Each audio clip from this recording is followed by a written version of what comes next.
Okay,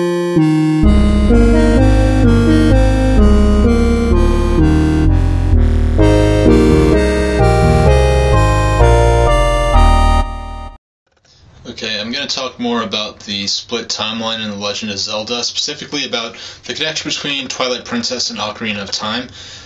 I really didn't even begin to warm up to the split timeline idea, which is essentially canon at this point, until Twilight Princess came out. Because before Twilight Princess came out, the split timeline really didn't do much for the rest of the timeline, except for really make things more complicated than they needed to be.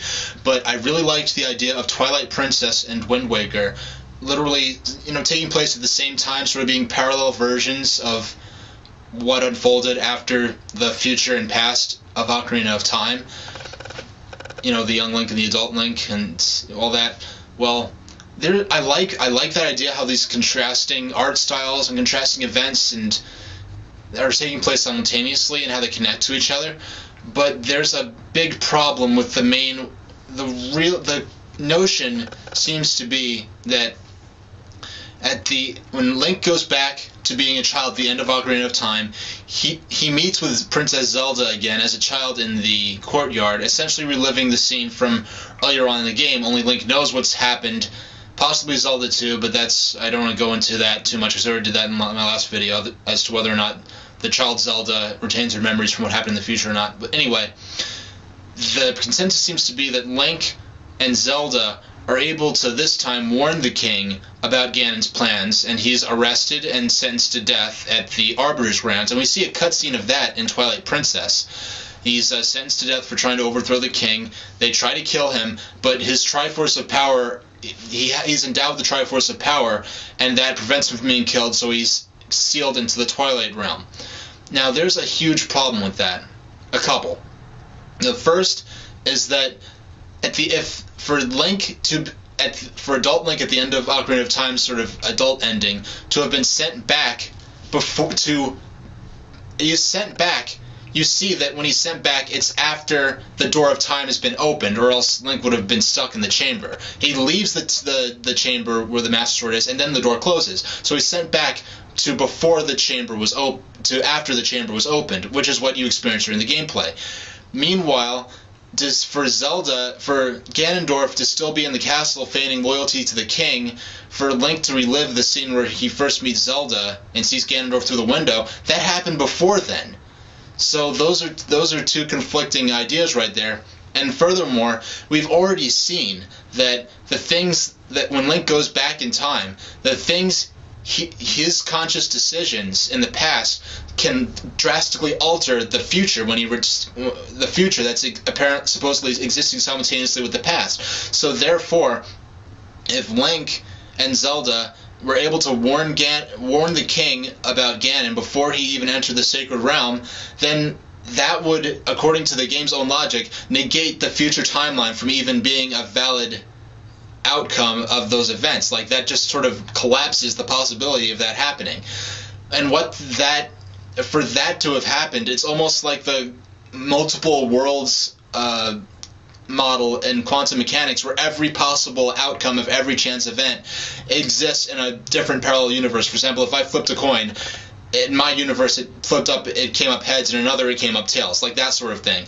And that would mean that pretty much everything that could have possibly happened from the moment Link first unsealed the Sacred Realm happened in a different universe, and that really just doesn't make sense. I go into that more. I discussed this more. I wrote a new article on my page. It's not as big as the last one. It just really talks about Twilight Princess and Ocarina of Time and the confusion caused by the way about whether or not the way the ending plays out in Ocarina of Time. I just discussed that and how it connects to Twilight Princess and the concept of how Ganondorf was trialed in young Link's world and sentenced to death at the Arbiter's grounds.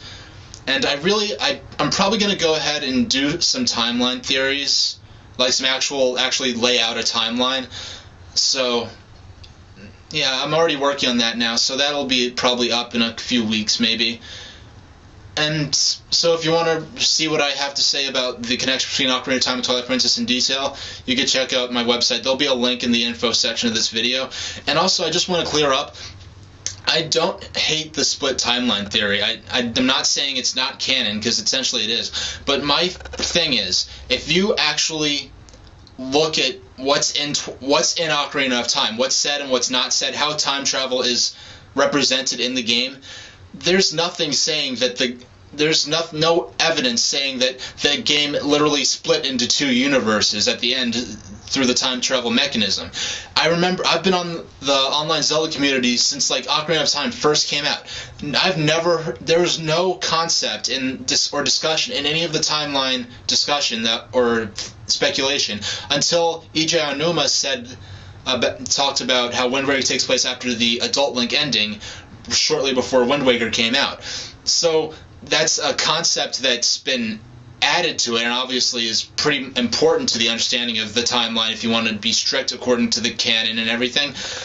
But if you look at, there's no evidence to me that says when they were playing at Ocarina of Time that they were actually saying, okay, there are two different universes at the end of this. There was sort of one ending, as far as I can see, and as far as the game itself seems to be concerned.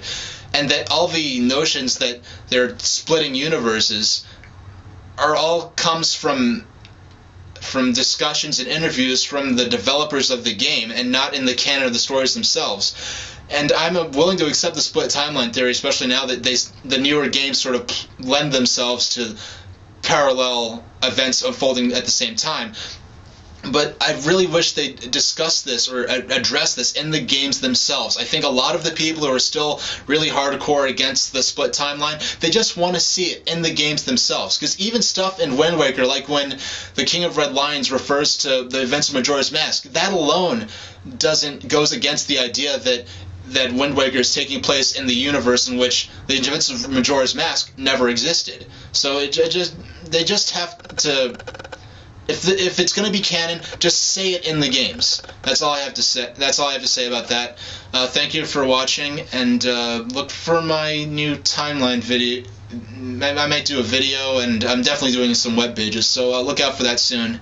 And thank you very much for watching my video.